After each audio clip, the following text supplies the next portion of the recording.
Hey, good morning, guys. Hey, Track Rider Trucking here, Curtis speaking. Hey, just going to give you another update. I've not made it to my 90. It was an interesting day. I guess you could say it was Sunday, wasn't it? One of the 2 days. Anyway, Sunday I had to go pick up a load. And we all know about what the weather was going to bring us. I already made a note of that. And Stefan, thanks for that information doing that micro 19 when I get this proposed. I didn't know that. But anyway, yeah, I try to keep you guys updated as I can, unless I ain't had no time. But anyway, get into this subject matter because I'm fixing to leave here pretty shortly. It is a frigid, I'm talking cold outside here, just outside Indianapolis, Indiana. It's took me a while to get here, and I've got some medical issues that I don't talk about much, and I'm not going to talk about this. If you're familiar, I have an issue with my stomach, and it's been an issue for years, and we've never gotten it resolved. So anyway, I've been under the weather a little bit, but I'm okay. I mean, I don't have COVID. Thank God. Everybody thinks you get sick, you got COVID. But anyway, I picked up the load. It was interesting. It took so dang long to get down there, and I'm telling you guys something. I can't think of the name. It's something Farms, and it's located down in Millsboro, Delaware. Now there's a location just from there that I know me and my trainer went to, and it was one of those international cold storage facilities. But I went past it and I kept going, and dude, it's way down in the southern part of Delaware. I'm telling you, way down there. Anyway, went down there. It was pretty simple to find, no issues whatsoever. Got in there. The place was shut down except for security. The trailer was supposed to be, in fact, the trailer was ready, but I got there and the lady had me park the empty trailer, the security lady, and I parked it, and then told me to go to the yard to go pick up my trailer. Well, I kept running around the yard, but I never found my trailer, and I had the number. So I went back to security and I said, ma'am, I said, I can't find this trailer. Well, then she opened up a broader span. Well, it could be anywhere out there. I said, oh great, here we go. So it is a chicken plant because it just had all them chicken coops, and they live offload and all that stuff where they take them and process them. But anyway, I kept looking, and finally I went to this one spot, and there was two trailers, both of them prime trailers. Mine was beside one, but it was funny because I had one of those yard dog trucks. It was parked right in front of, kind of offset to the trailer. And there's nobody working, so nobody can operate the trailer. There's no keys in the trailer. I wasn't going to get in and operate it because that's not my equipment, and I don't want to be liable for running into something, which I knew I wouldn't. But anyway, so I had to maneuver my my international, okay, because I'm going to pick up on international here, guys. I guarantee you wouldn't have put a Peter refill in there. I guarantee it. There's no way a Pete would have fit in there. Now, maybe a Freightliner, but I know dang well the International. So I had to baby this thing in there so I could get up underneath the trailer. And I got there, and I finally found it, got up underneath of it, and got it finally hooked up. Finally got it on the fifth wheel. Took a little effort, but then I had this prime lady. I didn't catch her name or nothing, and I wish she was on the channel. I'd give her a shout out. But she come around the corner and said, man, I need your help. Can you help me? And I said, well, what's wrong? She said, I'm having problems getting my handle for my landing legs to lock in so I can roll the legs up. I said, sure, not a problem. I'll give you a hand. So I went around the corner, and she was taking me to the trailer, and this thing still has TRIZ 801. What in the world are we still running those trailers? Those things are prehistoric. And I'm talking, this thing was prehistoric. Old prime Laurel intermodal.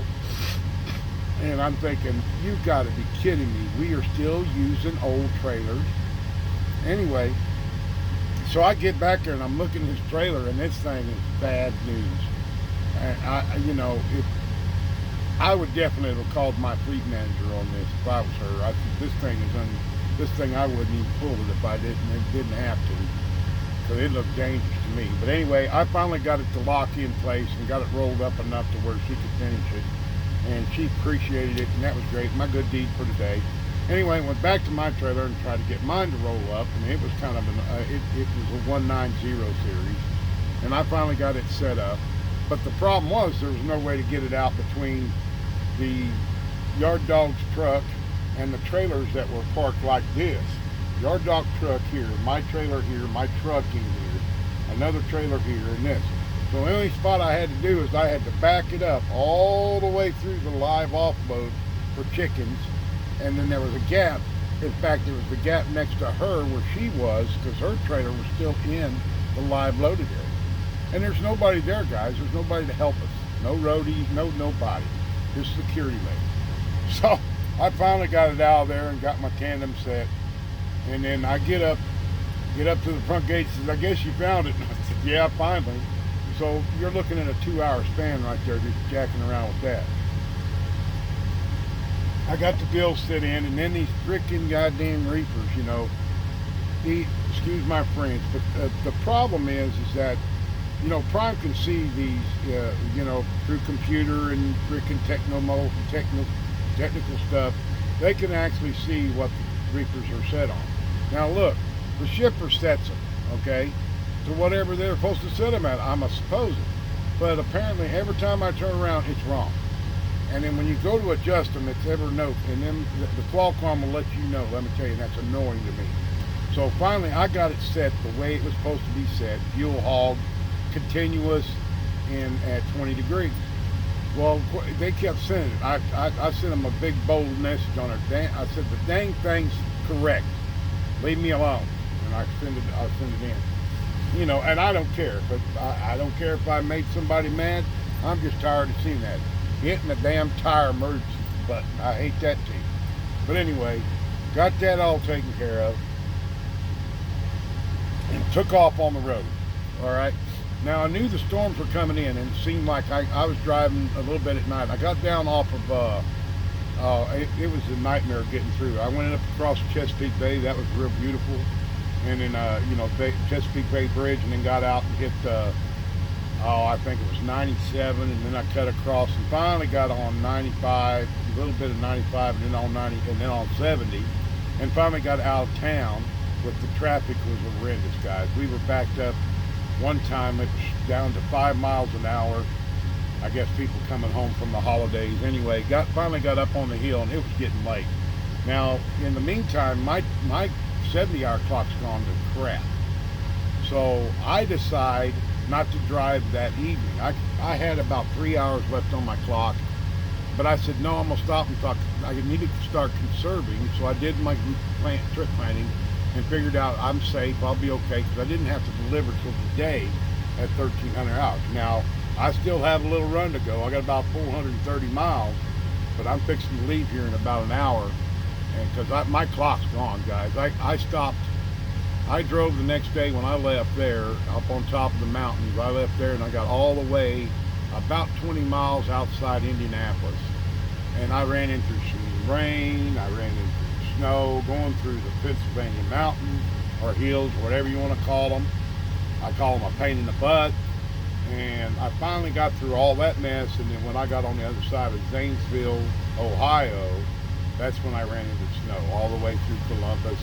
And then I got over here, and it rained, it was snowing to beat the band. Well, I decided to stop because it was getting stupid. It was starting to get ignorant out on the roads and everything, and they couldn't keep them clear. So I pulled into that last rest area just east of Indianapolis. That's where I'm at right now. And I shut it down. I mean, I still had probably an hour and a half, maybe 2 left on my clock. And then I looked at my 70 clock, and I had exactly 4 hours and 35 minutes left on my clock, on my 70. Now, I started recaps, okay? Now, don't get me wrong. My recap started last night. So I gained 6 hours. So technically, I got 10 hours and 45 minutes. So technically I'm going to be running on my 70 clock. Now, with that being said, I probably got about a 6.5 hour to 7 hour run today. When I shut down or get to my 90, when I get to my 90 in Kirksville, I'm basically going to have to shut down again because I'm only going to have less than 3 hours. And then I only recoup 8 hours at the end of the night. Now, what I'm going to tell my fleet manager is don't give me a damn load because there ain't nowhere I'm going to go. Kirksville, there is nothing in Kirksville, Missouri. Nothing. I mean, there's a little rinky-dink truck stop there. If anybody knows anything, call me. Call me on my phone. Let me know. I appreciate it. I'll leave my phone number on the bottom down here so you guys can call me. But I don't know. I've looked around there, and the closest place is down by Macon, Missouri, and it's a Love's. And that's probably a good 30, 40, 50 miles. So I might have to PC to that location as a safe haven, and I'm going to stop. And I'm going to tell my fleet manager, look, yeah, I'm going to take a hit because today's Tuesday. I didn't expect to get another load in tomorrow anyway. So just shut me down tonight and then tomorrow night and get me set up for a load on Thursday. That'll give me another 10. That'll give me another 8, 11, 21. That'll put me back up to 21 hours on my 70. And then I got a roll of good numbers, 9, 8s, and 7s all the way through the week. So I don't know. Eventually I'm going to have to do it 34, but that's not that. If I do it 34, it won't be home time. It'll be somewhere on the road. I'll just do one. Hopefully with a longer load that I'm allowed to do that. But anyway, I've done that once, but I've not done it. That's about one time I've only done it. I've had enough time on my clock where I could do a 34-hour reset. Yeah, it was tough. And then this morning I wake up to go to the bathroom here, and it's a glaze of ice out here. Now, the highway looks clear because I've seen trucks and cars flying. So if I can get out of this little area, this is just a glaze of ice out here. It didn't get a whole lot of snow. The problem here is wind. The wind's blowing so freaking hard. It's 28 degrees, and I guess your wind chill's probably 10. So it's really cold out. So it's going to be an interesting, but everything else towards the west, past Indianapolis, is not. They didn't get nothing. Supposedly, that's what I heard. But I've been keeping up with the weather through my wife. My wife's checking the radar for me on the phone, so I can see how we're looking. But yeah, it was snowing pretty good when I stopped last night. So anyway. But I just wanted to, there we go, yawning again, sorry guys. So I just wanted to touch base and let you know what's been going on and where I stand at right now. I'm still on the load. They're going to Kirksville, and then I'm going to get that delivered. I got to be there by 1 o'clock, 12 o'clock for 1 hour early delivery. It's 1,300 hour delivery. And then I'm probably going to shut down then. I'm going to find a hole to get into, and I'm going to shut down at least for about, I wouldn't say a full 24 hours, but pretty close to a 34. I don't really want to do a 34 because I got good time set up. I want to wait. I want to hold off on that. Probably sometime next week or week after, just before the holiday initiative program. I'd like to get a full clock for that area, and I'm going to work into that and talk to my fleet manager about that too. But guys, I just wanted to touch bases with you. I thank you for all you subscribers. I hope you all had a great Turkey Day, a holiday. Hope you enjoyed your weekend. Those of you who are out there running like me, I'm sorry. I ended up eating hot dough for my turkey dinner because I couldn't find a place to stop to get a good meal. But I just hope you guys are safe out there. Be careful. Hey, winter's here, guys. I'm telling you, I hit it pretty good. But just wanted to let you guys know I'm okay, I'm fine, and hopefully we'll all talk again here pretty quick. Be safe. If you haven't subscribed to my channel, please do. I don't care about the advantage or disadvantage. I care about being able to inform people of my experience as a rookie truck driver. That's a fly. I'm going to have to get rid of him. Okay, Peter, don't be listening. Anyway, I want you guys to be careful out there. I'm just doing this to let people know my experience. I hope this never, and y'all will be different. Everybody's different, but I just want everybody to see what I'm going through. And I'm a 60-year-old guy. So I I'm an older guy starting out. I know a lot of the guys out there, and well, there's a few of you in your 50s, and I know there's a lot of them in your just starting out at 20s and 30s, and you know that might be a good career.